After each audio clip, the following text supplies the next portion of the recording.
සිඳෙන බිඳෙන කැඩෙන බඩු භාණ්ඩ හදාගන්න හරි ලේසි. සිඳෙන බිඳෙන කැඩෙන තැවෙන හිත් හදාගන්න හරි අමාරුයි. අර එක තැනක කියනවා නපුරු හීනය නොවෙමු ළමුන් නිදිසුව විඳින සුදුරු අඳුර වෙමු දනන් නින්දෙන් මුදන අපි මැරිලා වැළලෙයි හැබැයි දරු පරපුර යන්න ඕන. අම්මගේ කුසේ හැදිච්ච කලල මේ ඔක්කොම තාත්තගේ දහදියෙන් පෝෂණය වෙච්ච මිනිස්සු අම්මගේ කිරිම් පෝෂණය වෙච්ච මිනිස්සු. එනිසා මේක හෙළ දීපය මේකේ හිටියේ හෙළයෝ යක්ෂ නාග දේව රාක්ෂ කියන සිව්හෙලේ සීහෙලේ සිංහල වුණා.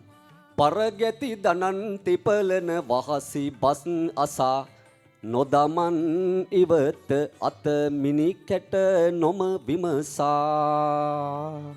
මේක රටක් මේ රටේ අතීත මුත්තලේ පරපුරේ මහා ශ්‍රේෂ්ඨ උදාර උත්තම ශක්තියක් මේ පොළොවේ තියෙනවා. ඒකේ තියෙන්නේ බැන්නත් ගැහුවත් ගරු කරන චෝදනා කරන නැති ඉවසන පරපුරක් හදන එකක්. ඒ නිසා පරපුරේ නෙමේ වැරද්ද. පරපුර හදන විදිහේ වැරද්ද. පරපුර හදන මිනිස්සුන්ගේ වැරද්ද. අපේ ගම්පළාත් වල කෑගල්ල දිස්ත්‍රික්කයේ තියෙන ඔබතුමාලගේ පාසල් ශ්‍රේෂ්ඨයි වන්දනීයයි. ඔබතුමියලා වගේ විදුහල්පති තුමාලා ගුරු මෑණිවරු පියවරු උසස් නිලධාරි මහත්තුරු ව්‍යාපාරික භවතුන් ඔබ හරි ශ්‍රේෂ්ඨයි ආදරණීය දෙමව්පියෝ ඔබ හරි ශ්‍රේෂ්ඨයි හරියට දරුවෝ හදලා මේ රටට ආදරය කරන්න පුළුවන් පිරිසක් නිර්මාණය කරමින් ඉන්නවා. ඉතින් අපි ඒකට මහන්සි වෙනවා කැප වෙනවා. ඒක තමයි අපේ පරමාර්ථය. අපි ළඟ ආදරය තියෙනවා, සෙනෙහස තියෙනවා, ලෙන්ගතුකම තියෙනවා, දයාර්ධ බව තියෙනවා. අනිකාගේ දුකියදී උණු වෙන හදවත අපට තියෙනවා. අනික අපට දැනෙන. රටක් වටින මගේ සුරතල් සුදු පුංචි පුතා. හැමදාම හැමගේ සිත් ගන්නට දිරිගනින් පුතා. එහෙම යම්මලා හිතන්නේ තාත්තලා හිතන්නේ.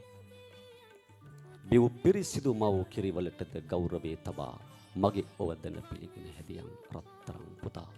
රටේ ඕනෑම කාලයක ඕනෑම වකවානුවක ඕනෑම තැනකදී මට කතා කරන්න ඔබේ දරුවන් වෙනුවෙන් හෙට දවසේදී මට කතා කරන්න ඔබේ දරුවන්ගේ අනාගතය නිර්මාණය කිරීම වෙනුවෙන් හෙට අනිද්දා ලබන අවුරුද්දේ ඊළඟ අවුරුද්දේ විශ්වවිද්‍යාලයකදී ඕලෙවල් එලෙවල් කාලයකදී ඕනම කාලයකදී මට කතා කරන්න ඔබේ දරුවන් වෙනුවෙන් මම සූදානම්. ඕනෑම කාලයක මගේ මරණය දක්වාම ඔබේ දරුවන්ගේ අනාගත සාර්ථකත්වය වෙනුවෙන් ඇපවෙන්න කැපවෙන්න ඔවුන්ට ශක්තියක් සපයන්න. ලෝකේ ලස්සන වෙන්නේ අපේ පෙනුම නිසා නෙවෙයි.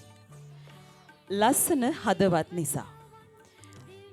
අපිට අපේ රටට අපේ අනාගතයට මේ වගේ ලස්සන හදවත් ටිකක් තිලින කරපු අපූරු වැඩසටහනකට සමුදෙන්නටයි අපි මේ සූදානම් වන්නේ. මේ පුංචි රටේ කොතැනකදී හෝ මතු කවදා හෝ යලි අප හමු වේවි.